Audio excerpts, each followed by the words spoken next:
So I decided just to like give in and pay Bumble to allow me to see these matches already and, start filtering through them. Of course, it was like 75 or even 80% of them were just no's automatically. So the fact that I paid, number one, I spent like the past, I don't know, week swiping through these guys, and like, this is what I come up with. I'm so discouraged, guys. Like, I'm trying so hard not to like go on Bumble right now and get aggressive and delete it.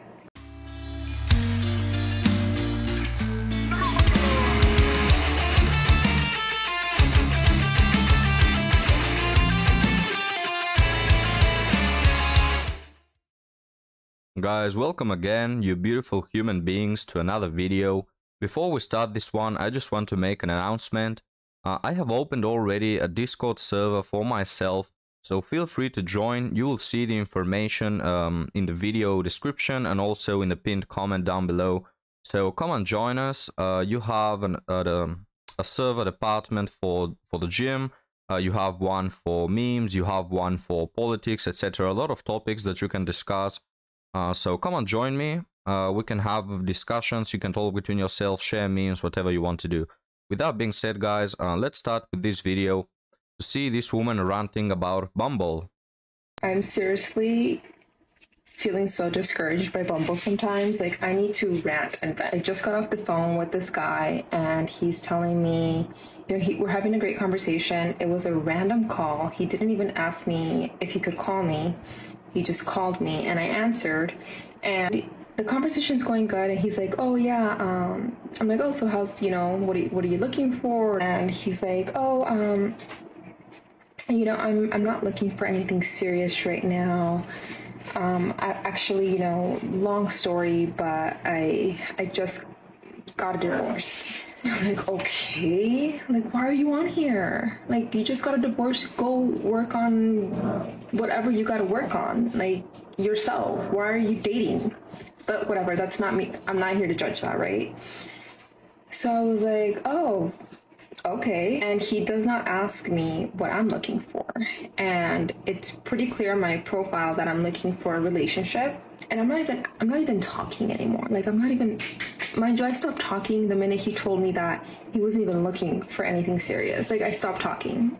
Mind you, 30 minutes passed of me just being on the freaking phone. Like, I could not find a way to hang up on this guy because I really just wanted to be like, look, we're just not looking for the same things, and like, goodbye. Like, he wouldn't even give me the chance to tell him. So I'm there talking to him. It's now like freaking 40 minutes in, and finally he's like, oh, the line's about to cut off because I'm going underground or something weird. And I said, oh, okay, no worries. Like, I'll just message you on the app. Like, I was hoping just to like never hear from this guy again. And he's like, no. Let's just wait for the line to cut off and then I'll call you again. And I was like, okay. I was like, the people pleaser in me could not say anything. So, guys, women will often say that they are people pleasers just to appear in a light of, charming imperfection. But the reality is, most of the things that women do is for attention. So, for example, we covered a woman, it was a few videos ago, and she mentioned how there was this really annoying guy that was texting her all the time. So she hid her stories from her, or something like, hid her stories from him, or something like this. But notice how she didn't delete him. And the reason for that is that she just likes to have another subscriber or another friend, to appear more social, to have more fame. It sounds ridiculous. It sounds stupid. You may ask yourself, why would she do that? But that's the way it is. Like, women care so much about any type of attention or validation that, they always give this excuse of, oh, I am a person pleaser, so that is why I didn't block the guy who was sending me dick pics. Or they are in a committed relationship and some guy is, being interested in them. And when their boyfriend asks them, why don't you just block that guy? Why don't you just cut him off? Oh, it's because that will be mean and rude, and I am a person, please, and I'm so good, and I don't want to be mean, etc. Yeah, they do it for attention. So I was like, yeah, sure, like, fine. And he proceeds to call me right after. And I'm like, are you joking right now? Like, well, here I am again on the phone with this guy for another like 40 minutes. And the entire time in my mind, I'm thinking like, I obviously don't want to be with this person. This is not someone that I want to get to know, just because he told me that he doesn't want anything serious. So like, I'm not here to entertain that. Well, I guess I was, right? Because I'm on the phone with this guy. And I'm like literally just there for another like 45 minutes. It's now been like 2 hours. And again, the conversation is just me listening and saying, oh, okay, cool. Like, because he's not asking me any questions. Right? He said he was driving home and that he was going to take a shower once he got home. And so he's driving home and I'm like, oh, like, did you make it home? He's like, yeah, I finally made it home. I'm like, oh, okay, well then I'll let you go, get to your shower and X, Y, and Z. He's like, yeah, sounds good. And he's like, but can I call you later? No. I was like, I said yes. I was like, yeah, sure, like, why not? She said yes. It's not that hard. Do you think she can, be honest with herself and say that she just likes the attention that she receives? But in my mind, I'm like, are you joking? I need to start to set boundaries and I need to start being mean. But then if I'm mean, then I'm like too stuck up. But also like, I don't know. Point of the story is I'm probably just going to text this guy and say, hey, we're just not looking for the same things and I don't want to entertain this. To like make matters worse, I had actually paid Bumble to see my matches because I already had up to 5,000 matches. And I was like, you know what? There's no way that I'm ever going to have the time to swipe, 5,000 people.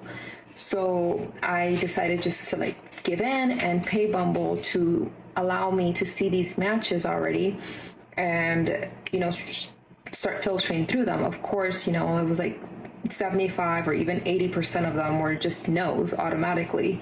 And here you have, guys, the hypergamy argument said by a woman.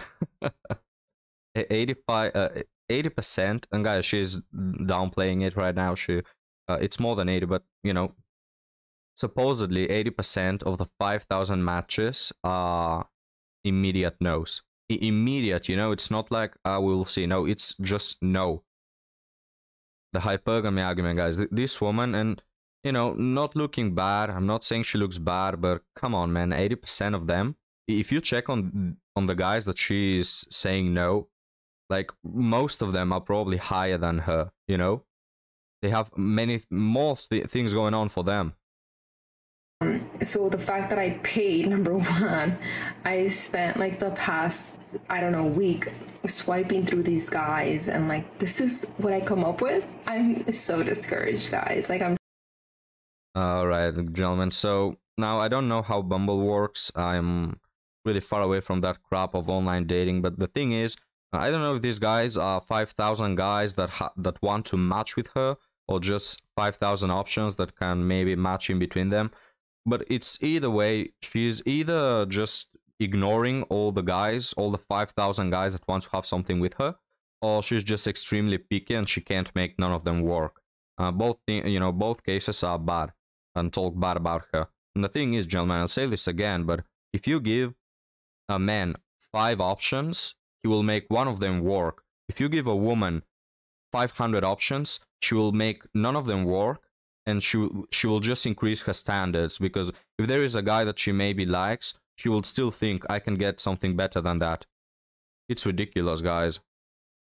I'm trying so hard not to like go on Bumble right now and get aggressive and delete it. I'm not going to, but it's definitely discouraging out there.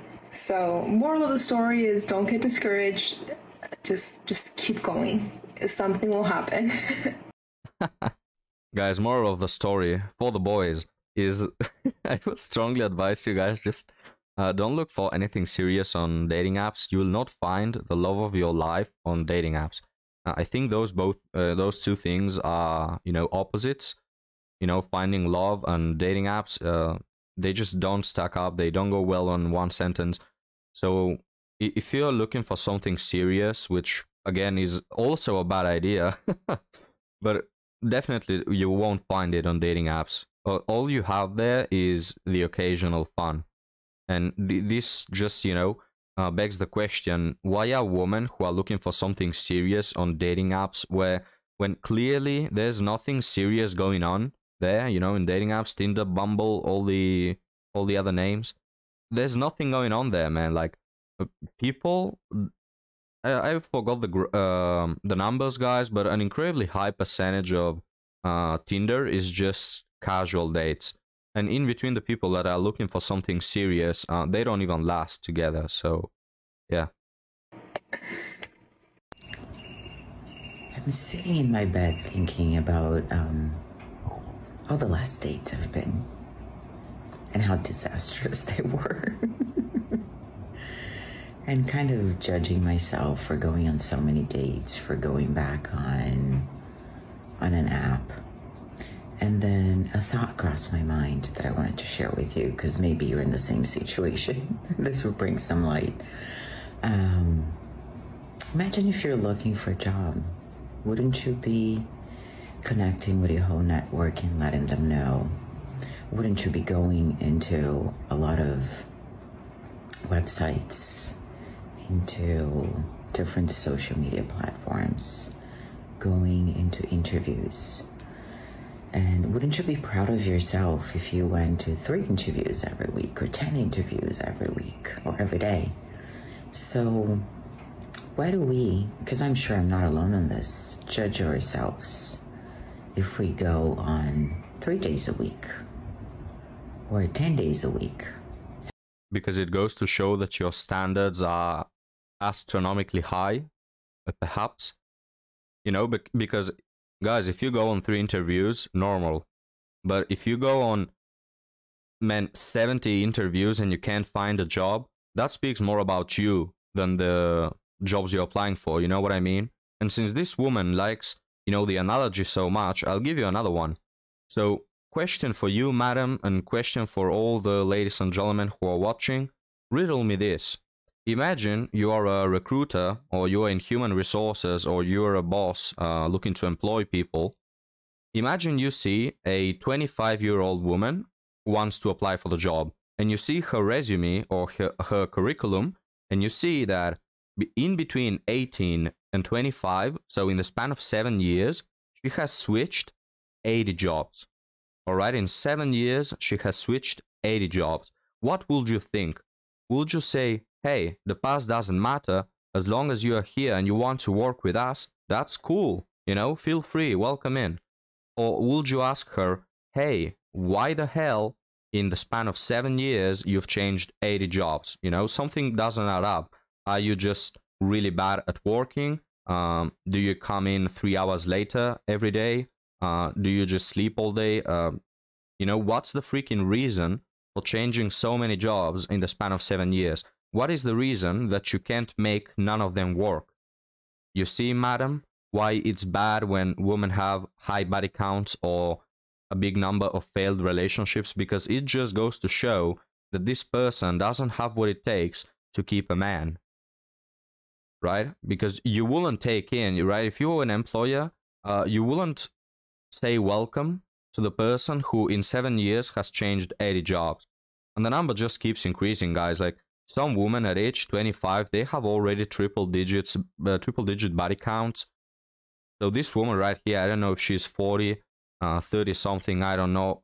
But what do you bet that she's been with at least double-digit number relationships? She has a body count probably in the triple digits, and she's here dating 3 people per week and being proud about it. Oh, I'm proud about it. Proud about what? It's shameful.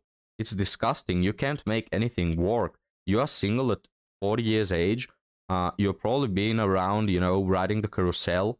Guys, what the hell? And she's here talking that she's proud. Hasn't happened to me. I think 3 was the most. But it felt like a lot, like emotionally. It felt like a lot because none of them led to a second date. That's really interesting. I wonder why that could be, So I just wanted to share that thought and get out of the shaming and understand that it's a process of searching, of learning, and failure isn't necessarily failure. It's just experience. Pathetic. Well, that's Cope. I can even say it with a straight face. That's Cope if I've ever seen one, you know? Failure is not failure, it's just experience. What? Yeah, madam. You're 40, but it seems that you're not experienced enough to keep a man, you know? I wonder if at 80 years age you will be experienced enough to find a man and make him stay.